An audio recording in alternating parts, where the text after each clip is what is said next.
VOA Afrique, le monde aujourd'hui. À Washington. Bonsoir à toutes et à tous. Au micro, Mohamedou Oumfa pour vous présenter Le Monde aujourd'hui, édition du lundi 31 juillet 2023. Il est 17h30 temps universel. Voici le sommaire. Au Sénégal, l'opposant Ousmane Sonko a été inculpé et placé sous mandat de dépôt. Les autorités ont dissous son parti et suspendu l'Internet mobile. Au Niger, les putschistes accusent la France de vouloir intervenir militairement pour les renverser. Le parti du président déchu Mohamed Bazoum dénonce des arrestations abusives dans ses rangs. La Russie intensifie ses frappes sur des installations militaires ukrainiennes. Plusieurs morts dans la ville natale du président Volodymyr Zelensky. Ici aux États-Unis, l'édition 2023 des YALI, l'initiative des jeunes leaders africains, a débuté aujourd'hui ici à Washington DC. Nous ferons le point avec notre reporter sur place. À suivre aussi la minute économique et les sports, mais pour commencer, le journal. Au Sénégal, l'opposant Ousmane Sonko a été inculpé ce lundi par un juge. Ce dernier a ordonné son placement en détention, notamment pour appel à l'insurrection et complot contre l'État. À Dakar, la correspondance de Sedina Abagay.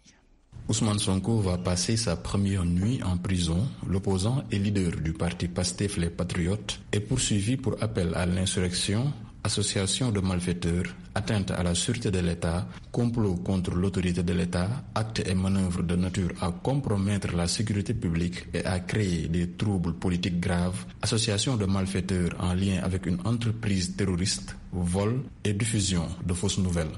Des charges très lourdes contre celui qui est considéré comme l'un des favoris pour la présidentielle de février 2024. Face à cette accusation corsée, ses avocats ont évoqué une procédure biaisée qui a été entamée sur une accusation de vol qui est ridicule d'après eux.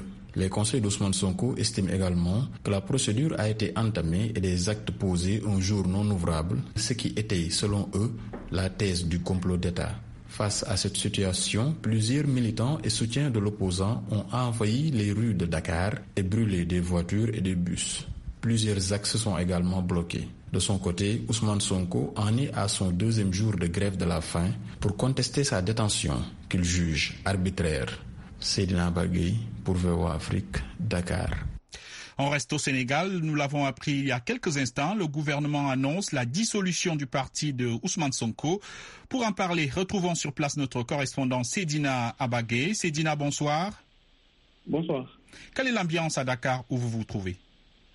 Comme je l'ai dit tantôt, il y a beaucoup de manifestations, mais des manifestations sporadiques et moins intenses que ce qu'on a connu au début du mois de juin quand il est condamné dans l'affaire du viol. Cependant, la dissolution du parti Pastef est une surprise pour beaucoup parce que certains ne s'y attendaient pas, mais cela a été acté par décret présidentiel ce 31 juillet 2023 et le gouvernement évoque des mesures prises parce que les dirigeants de Pastef et les instances ont fréquemment appelé les partisans à des mouvements insurrectionnels, ce qui a entraîné, d'après le gouvernement, de lourdes conséquences, incluant de nombreuses pertes en vies humaines, de nombreux blessés, ainsi que des actes des pillages de biens publics. C'est ainsi que l'État du Sénégal a justifié la dissolution du parti de Ousmane Sonko. Merci beaucoup, Sedina Abagay, pour les derniers développements au Sénégal. Au Niger maintenant, les militaires qui ont renversé le président élu Mohamed Bazoum ont accusé ce lundi la France de vouloir intervenir militairement au lendemain d'un sommet de la CEDEAO où les chefs d'État ont menacé d'utiliser la force si M. Bazoum n'était pas rétabli dans ses fonctions d'ici dimanche. Les derniers développements avec notre correspondant Abdul Razak Idrissa. Le Conseil national pour la sauvegarde de la patrie n'a pas encore réagi aux conclusions de la double réunion extraordinaire UEMOA-CEDEAO tenue à Abuja hier et qui a infligé de lourdes sanctions au Niger. Les nouvelles autorités ont continué cependant à communiquer aux populations à la suite par exemple des événements d'hier où des manifestants ont attaqué l'ambassade de France à Niamey. Le Conseil national pour la sauvegarde de la patrie a appelé au calme et à la retenue. Dans un autre communiqué, le général Tiani et ses hommes informent l'opinion sur les agissements de certains dignitaires du régime déchu de concert avec la France pour libérer l'ancien président Mohamed Bazoum. Le sieur Hassoumi Massaoudou, agissant en tant que Premier ministre, signe le document que voici la teneur. Je sous-signé Hassoumi Massaoudou, ministre des Affaires étrangères et de la coopération, Premier ministre par intérim, autorise le partenaire français à effectuer des frappes au sein du palais présidentiel afin de libérer le président de la République du Niger, Mohamed Bazoum, pris en otage. Tôt ce matin, plusieurs cadres du parti PNDS ont été arrêtés, parmi eux le président du parti Fouma Koigado ou encore le fils de l'ancien président Issoufou Mahamadou, jusqu'ici ministre du pétrole. Abdullah Razak Idrissa à Niamey pour VOA Afrique. À propos de la situation au Niger, le gouvernement tchadien a rendu public les premières informations sur la médiation menée par le président de transition du Tchad, Mahamat Idriss Déby Itno. Selon une note d'information du porte-parole du gouvernement tchadien, Aziz Mahamat Saleh, le Tchad se félicite d'être le premier pays extérieur à avoir eu accès à tous les intervenants, y compris le président Mohamed Bazoum qui se porte bien. Un langage de vérité a été tenu par le président tchadien afin de maintenir la paix et l'intérêt supérieur du Niger. Il a affirmé un objectif à tous, éviter à tout prix un conflit ouvert et un isolement du pays. Il a rappelé que la menace terroriste est présente au Sahel et va profiter de la crise si elle perdure. Un contact est établi entre les différents acteurs et le président Issoufou est chargé par le président Mahamat Idriss Déby de maintenir les échanges et la médiation afin de rapprocher les points de vue et éviter la guerre et les sanctions. Le président tchadien continue les échanges et est disposé à repartir au Niger si besoin était, indique la note du porte-parole du gouvernement tchadien. Au Nigeria, un couvre-feu total a été instauré dimanche dans l'état de l'Adamawa où des centaines d'habitants se sont livrés à des pillages massifs de magasins et d'entrepôts publics où de la nourriture était stockée. Le gouvernement de l'état de l'Adamawa, Amadou Umaru Fintiri, a décrété un couvre-feu de 24 heures avec effet immédiat, a déclaré dimanche son porte-parole. Avec le couvre-feu imposé, il n'y aura aucun mouvement dans tout l'état. La police locale a également déclaré que des personnels de sécurité avaient été déployés pour faire respecter le couvre-feu et empêcher de futurs pillages. Les Centrafricains se sont prononcés dimanche par référendum sur un projet de nouvelle constitution qui devrait permettre au président Faustin-Archange Touadéra de briguer un troisième mandat. Les principaux partis d'opposition et organisations de la société civile ainsi que plusieurs groupes armés rebelles avaient appelé à boycotter le scrutin. Les adversaires de la réforme dénoncent l'absence de fichier électoral à jour et le manque d'indépendance des institutions chargées de garantir la régularité des résultats. Les résultats provisoires doivent être publiés sous 8 jours et la Cour constitutionnelle proclamera les résultats définitifs le 27 août. VOA Afrique, à Washington, vous êtes à l'écoute du monde aujourd'hui. Ici aux États-Unis, l'édition 2023 des YALI, Young African Leaders Initiative, l'initiative des jeunes leaders africains, a débuté aujourd'hui à Washington, D.C. Cette conférence qui va durer 3 jours couronne 6 semaines d'apprentissage des jeunes leaders africains dans plusieurs domaines. Le compte rendu de Yacouba Ouedraogo. Ethan Rosenweg, sous-secrétaire adjoint du Bureau de l'éducation et des affaires culturelles du département d'État, a présidé l'ouverture du Mandela Washington Fellowship Summit 2023. Il a invité les jeunes Africains à œuvrer à la transformation de leur société et de leur continent. Ces leaders qui ont ensuite eu un échange animé et fructueux, disent-ils, avec le fondateur de Kickstarter, une société basée à New York et qui aide à donner vie à des projets créatifs par des financements. Les plus de 700 jeunes regroupés par ce programme YALI et répartis dans 28 universités américaines disent être édifiés par leur formation. Ali Saleh est un économiste venu du Tchad. Moi, je travaille à promouvoir la transparence, à impliquer les citoyens dans la gestion de la chose publique. Nous avons beaucoup appris, surtout dans le cadre du volontarisme. Tout citoyen est appelé à être volontaire pour voir le changement dans son pays. Hussein Ousmane est de Djibouti. La chose qui m'a plus marqué durant ces 6 semaines, c'est que l'engagement civique. Mon track, c'était le civic engagement. J'ai beaucoup appris auprès des Américains parce qu'ils ont implémenté des idées innovatives. Je peux être fier de moi-même parce que j'ai eu un impact sur les autres participants durant ces 6 semaines. Le programme YALI couvre 3 principaux domaines. Le leadership civique qui touche des acteurs de la société civile, la gestion des affaires ou le leadership en business et la gestion des affaires publiques. Ce sommet du Washington Fellowship se poursuit mardi avec, entre autres, une conversation avec Samantha Power, administratrice de l'Agence américaine pour le développement international. Le ministre russe de la Défense, Sergueï Shoigu, a affirmé ce lundi que l'intensité des frappes sur les infrastructures militaires ukrainiennes avait augmenté en flèche en réponse aux attaques visant le territoire russe. Une attaque de missiles russes a touché la ville de Kryvyi Rih dans le sud de l'Ukraine, tuant au moins 4 personnes. Le point avec Jean-Roger Billon. Le président ukrainien Volodymyr Zelensky, natif de Kryvyi Rih, a indiqué que les frappes ont touché un bâtiment universitaire et un immeuble d'habitation. L'attaque semble avoir été menée avec des missiles balistiques, selon le porte-parole de l'armée de l'air ukrainienne. Plus de 200 secouristes s'affairaient dans les décombres des bâtiments pour tenter de sauver les personnes prises au piège. La ville de Kherson, au sud de l'Ukraine, a par ailleurs été touchée au moins 2 fois dans des attaques séparées. D'après le ministre russe de la Défense, Sergueï Shoigu, ces offensives sont une réponse aux attaques aux drones survenues dimanche à Moscou, où 2 immeubles d'un quartier d'affaires ont été légèrement endommagés, et plus en arrière, aux récentes attaques de drones ayant visé la péninsule annexée de Crimée. Sergueï Shoigu a par ailleurs assuré que la contre-offensive ukrainienne, démarrée début juin, est infructueuse. Dimanche, le président Volodymyr Zelensky s'est pour sa part dit satisfait de ces frappes, affirmant que la guerre arrive sur le territoire russe et dans ses centres symboliques. Voilà pour le journal. Vous écoutez Le Monde aujourd'hui sur VOA Afrique et voaafrique.com.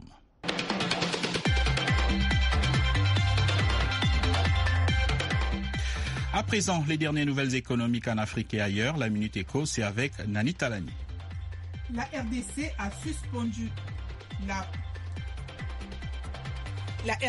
a suspendu l'approbation de Congo Gold Raffinerie qui était sur le point de lancer la première raffinerie de lingots du pays dans le sud Kivu, indique Reuters.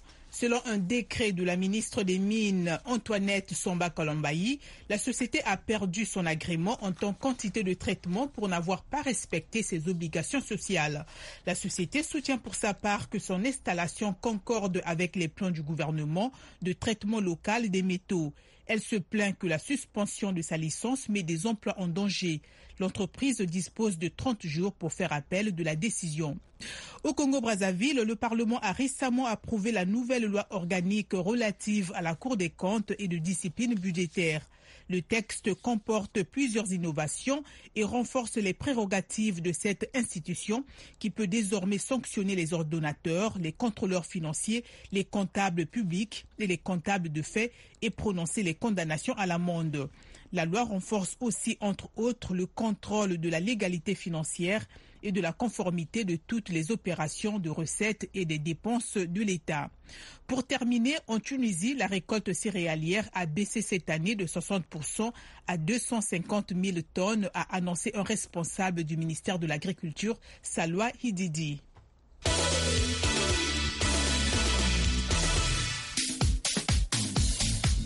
On reste avec Nani Talani pour l'actualité sportive. Nani, commençons par la Coupe du Monde féminine 2023. Invaincue, la sélection féminine nigériane se qualifie pour les 8e de finale, marquant l'histoire de cette compétition. Bonsoir Oumfa, bonsoir à tous. Et oui, le Nigeria qui joue dans le même groupe que l'Irlande, le Canada et l'Australie, l'un des 2 pays hôtes du tournoi, a réussi à passer les 8e de finale de cette coupe après son match nul contre l'Irlande 0-0 ce lundi à Brisbane en Australie. Ce nul permet au Nigeria de finir 2e du groupe avec 5 points, derrière l'Australie qui obtient 6 points après sa victoire contre le Canada. C'est la 2e fois de leur histoire que les Super Falcons du Nigeria se qualifient pour ces 8e de finale. Donc les Super Falcons affronteront l'Angleterre, la Chine ou le Danemark au prochain tour le 7 août.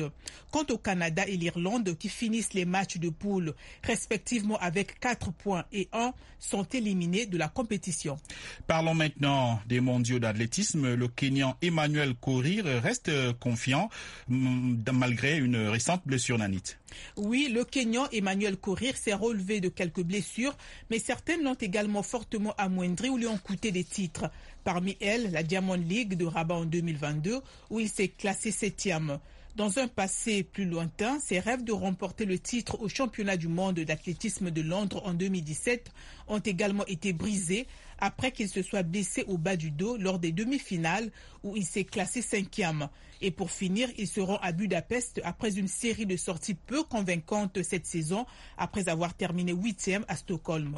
Merci Nanit.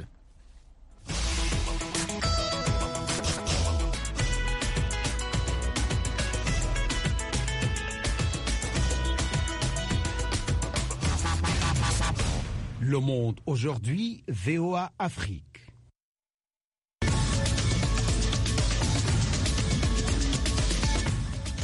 Vous êtes à l'écoute du Monde aujourd'hui sur VOA Afrique. Mouamadou Oumfa toujours avec vous. Maintenant, la partie magazine. Le sommet extraordinaire de la CEDEAO tenu hier à Abuja s'est achevé avec des résolutions fermes contre les nouvelles autorités militaires du Niger. L'organisation régionale donne une semaine à la junte pour remettre le pouvoir au président Mohamed Bazoum et n'exclut pas l'usage de la force. Pour une analyse, Abdourahmane Dia a joint à Paris Sidi Kaba, chercheur à l'Université du Québec à Montréal. La CEDEAO a cherché à redorer sa crédibilité. On sait qu'elle a été impuissante dans le cas du Mali, dans le cas de la Guinée, dans le cas du Burkina Faso, et elle ne voudrait pas être à nouveau impuissante dans le cas du Niger. Donc elle joue son va-tout pour sauver sa propre crédibilité et donner l'impression que maintenant qu'elle a repris tout en main, et l'enjeu du Niger est un enjeu donc absolument important à la fois pour elle, au-delà même de l'enjeu diplomatique, c'est sa propre crédibilité. Et deuxième élément d'analyse, c'est que le président Tinibou, qui a pris la présidence le 10 juillet, voudrait marquer son passage à la présidence de cette organisation avec un acquis important. Et de ce point de vue, et pour lui, laisser passer le coup d'État au Niger est une chose inacceptable. Il voudrait inaugurer son mandat à la présidence de la CEDEAO par une action forte. Est-ce qu'une intervention militaire est plausible ou même souhaitable, surtout si la junte bénéficie d'un soutien populaire? Oui, une intervention militaire est contre-productive. À mon avis, si la CEDEAO met la pression en faisant miroiter la possibilité d'une intervention pour faire plier la junte, ça peut se comprendre. Mais passer à la phase pratique d'une intervention militaire, ça me paraît très complexe et ça risque d'être contre-productif. Il y a aujourd'hui dans l'opinion nigérienne des gens qui n'adhèrent pas au coup d'État, mais qui vont rejoindre la junte dès lors qu'il y aura une intervention parce qu'ils considèrent que l'enjeu de la souveraineté nationale est plus important que toute autre considération. Et c'est vers cela qu'il faut éviter d'aller. À mon avis, si la CEDEAO précipite une grande partie de l'opinion dans les bras de la junte, ce serait contre-productif. Il vaut mieux qu'elle s'en tienne aux sanctions les plus dures qu'elle n'ait jamais prises, même plus dures que celles du Mali, pour voir les effets que ça pourrait donner et comment ça pourrait faire infléchir la junte, plutôt que de faire ce pari improbable d'une intervention militaire qui est techniquement compliquée. Comme l'a dit l'état-major des armées du Niger, s'il y a une intervention, on ne peut même pas garantir l'intégrité physique et la vie du président Bazoum, qui est pour l'instant retenu au palais par la junte qui contrôle le palais. Que signifie tout cela pour la région, ce dernier coup de force des militaires au Niger? Pour la région, je pense que c'est une vraie catastrophe parce que le défi sécuritaire n'a pas reculé. Il continue même à progresser avec l'extension de la menace, l'aggravation dans les pays du Sahel et puis l'extension aux pays du Golfe de Guinée. Avec l'instabilité politique qui devient chronique, avec le coup d'État du Niger, on en arrive au 5e coup d'État, 2 au Mali, 2 au Burkina, 1 au Niger pour le Sahel. Et si on ajoute la Guinée, on arrive au 6e coup d'État. Et ça, à mon avis, c'est très grave que l'insécurité vient s'ajouter à l'instabilité politique. Et il faut craindre cette déstabilisation de l'Afrique de l'Ouest parce que c'est un élément important de la stabilité de l'ensemble du continent africain. C'était Sidi Kaba, chercheur et analyste politique. Vous êtes bien sur VOA Afrique, à Niamey au Niger, sur le 102.5 FM, 24h sur 24. En République centrafricaine, un jour seulement après la tenue du référendum sur une nouvelle constitution, le camp du oui crie à la victoire. L'opposition de son côté salue le respect de son mot d'ordre de boycott et dénonce, selon elle, des résultats connus d'avance. À Bangui pour VOA Afrique, Freeman Sipila. Les réactions n'ont pas tardé à affluer au lendemain du scrutin référendaire. La première est celle de l'Autorité nationale des élections. L'institution salue une opération réussie en dépit de nombreuses inquiétudes liées à la situation sécuritaire. Mathias Barthélémy Morouba, président de l'ANE. C'était un grand défi qui a été levé sur l'ensemble du territoire. Dans les 5448 bureaux de vote que nous avons pu organiser les élections. Beaucoup de gens nous ont découragés, beaucoup nous ont lancé des défis, beaucoup n'ont pas cru, beaucoup ont pensé que la population ne pouvait même pas se rendre dans les bureaux de vote, beaucoup ont pensé que nous ne pouvons pas arriver à terme. Alors que les résultats provisoires sont attendus d'ici à lundi prochain, les partisans du oui crient déjà à la victoire. Évariste Ngamana, directeur national de la campagne référendaire du oui, a avancé ce lundi au cours d'une conférence de presse des chiffres non officiels. Hier, tout le monde a pu constater, malgré les appels au boycott d'une partie de l'opposition, le peuple centrafricain s'est rendu massivement aux urnes pour voter la loi fondamentale de son pays. Selon les premières tendances, je dis bien, selon les premières tendances, ce ne sont pas encore les résultats, la nouvelle constitution est votée à 90%, avec un taux de participation de 70%. Dans le camp de l'opposition, c'est la satisfaction, même si l'on pense que les résultats sont connus à l'avance. Pour le bloc républicain pour la défense de la Constitution du 30 mars 2016, BRDC, les Centrafricains ont fait preuve de patriotisme en boycottant le scrutin. Martin Ziguélé, porte-parole du BRDC. Le peuple centrafricain, dans sa diversité, partout dans le pays et à l'étranger, nous a agréablement surpris. Si ce scrutin avait été un vrai référendum, le non l'aurait emporté à 99,99%. Quasiment tous les Centrafricains sont restés à la maison. Pendant que les différents camps revendiquent le respect de leur mot d'ordre, la CEAC, qui a déployé ses observateurs dans certains bureaux de vote, a fait aujourd'hui le bilan de l'opération. Marie-Madeleine Kalalangoy, chef de mission. Dans les circonscriptions électorales de Bangui, la mission a observé le scrutin dans 125 bureaux de vote. La majorité des bureaux de vote visités étaient situés dans des bâtiments publics et privés, pour la plupart dans des établissements scolaires. La mission a noté une participation significative des femmes et des jeunes électeurs le jour du scrutin. La mission a noté que le matériel électoral était disponible en quantité suffisante et conforme aux standards dans la plupart des bureaux de vote visités. Par endroits, la mission a également noté l'insuffisance ou le manque de bulletins de vote et d'enveloppes. Les urnes ont commencé à être acheminées au centre de traitement des données de l'ANE. Si cette nouvelle constitution est adoptée, le mandat présidentiel passera de 5 à 7 ans, renouvelable plusieurs fois. Les binationaux ne seront plus autorisés à briguer la magistrature suprême de l'État. Freeman Sipila Bangui pour VOA Afrique. Votre rendez-vous quotidien sur VOA Afrique à Bangui, c'est sur 101.7 FM en République centrafricaine. La journée internationale de la femme africaine est commémorée ce 31 juillet. Dans l'est de la République démocratique du Congo, la situation humanitaire est alarmante et des milliers de femmes vivent dans la misère. Des femmes leaders ont décidé de plaider leur cause. Reportage de Zanem Neti Zaidi. Dans les camps de Ngangi au nord de Goma, Béatrice Semaseka, une déplacée venue des Rougari en territoire de Rutshuru, se bat pour nourrir ses enfants alors que son mari ne travaille pas. Je vis dans cette cabane avec mes 3 enfants et mon mari qui ne travaille pas. Si je ne fais pas la couture des habits, je me rends dans les parcs pour transporter la braise. Parfois, je vais aussi quémander auprès des cultivateurs qui récoltent des pommes de terre et des choux. Tout ça pour nourrir ma famille.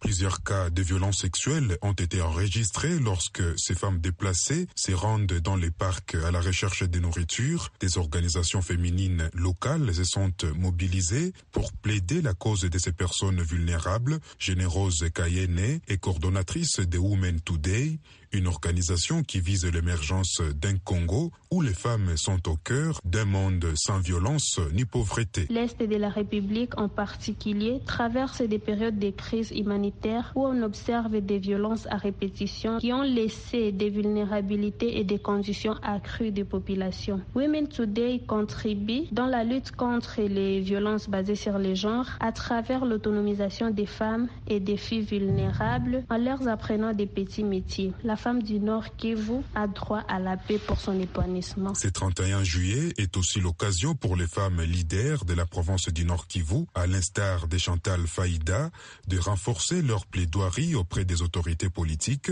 pour plus de considération de la femme au même titre que l'homme dans les instances de prise de décision. Les femmes sont majoritaires dans tous les pays africains. Cependant, au niveau décisionnel, elles représentent à peine 20%. C'est dire qu'il y a encore beaucoup d'obstacles culturels, économiques, juridiques, politiques qui freinent l'épanouissement de la femme. Et cette occasion de la journée du 31 juillet nous donne l'opportunité de faire un appel aux décideurs de pouvoir redoubler d'efforts pour qu'il y ait plus d'effectivité des droits politiques et sociaux des femmes. La célébration historique de la journée de la femme africaine remonte au 31 juillet 1962, lorsque des femmes du continent s'étaient réunies à Dar es Salaam pour créer la conférence des femmes africaines. Zanem Netizaidi pour VOA Afrique, Goma. VOA Afrique, votre rendez-vous quotidien à Goma sur 96.2 FM. Ici aux États-Unis, de nouvelles charges criminelles ont été annoncées à l'encontre de Donald Trump, mais l'ancien président a de nouveau minimisé les accusations dont il fait l'objet. Parallèlement, Hunter Biden, le fils du président Joe Biden, fait face à des ennuis judiciaires qui placent le président lui-même dans la ligne de mire des républicains. Véronica Balderas-Iglesias de la VOA fait le point. Le récit est de Jean-Roger Billon. Lors d'un meeting de campagne samedi en Pennsylvanie, l'ancien président Donald Trump, candidat républicain à l'élection présidentielle de 2024, a une fois de plus rejeté les accusations dont il fait l'objet. Ce sont des inculpations ridicules. Ils veulent nuire aux candidats en tête de course. Jeudi dernier, les procureurs fédéraux ont ajouté 3 nouveaux chefs d'accusation au dossier. Ils sont liés à de présumées entraves à la justice dans le cadre de l'enquête sur la gestion de documents classifiés par M. Trump. L'ancien gouverneur du New Jersey et candidat républicain à la présidence Chris Christie, qui a participé dimanche à l'émission State of the Union sur CNN, est revenu sur les nouvelles preuves qui font état de ce que M. Trump aurait ordonné à certains membres de son personnel de supprimer des vidéos de sécurité compromettantes.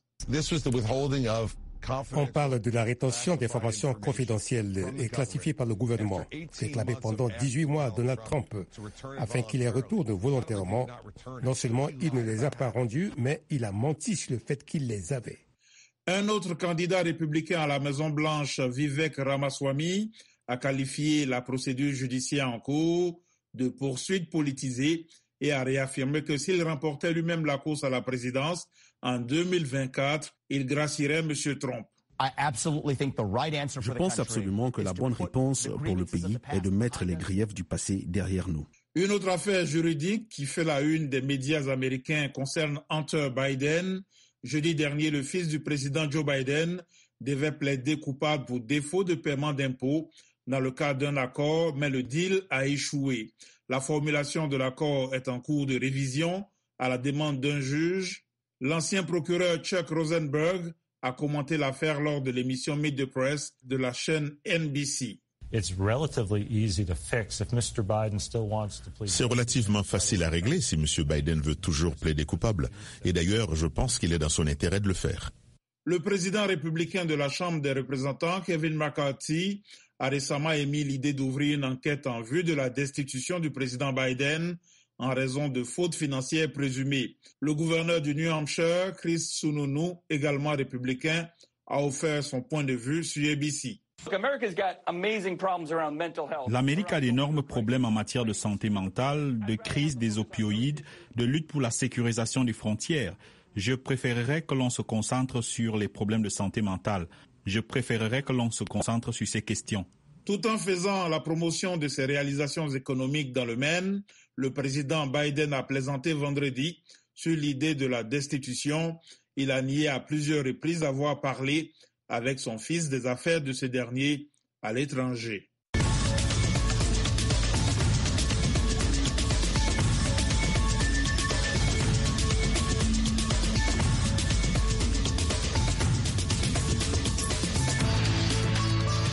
Et c'est ici que s'achève cette édition. Un grand merci à la rédaction et à toute l'équipe de production qui a permis la réalisation de ce journal. Au micro, Mohamedou Oumfa, ainsi va le monde aujourd'hui. Pour plus d'informations, 24 heures sur 24, un seul site internet, voaafrique.com, sans oublier nos différentes plateformes digitales, Facebook, YouTube et Twitter. Merci de rester à l'écoute des programmes de VOA Afrique.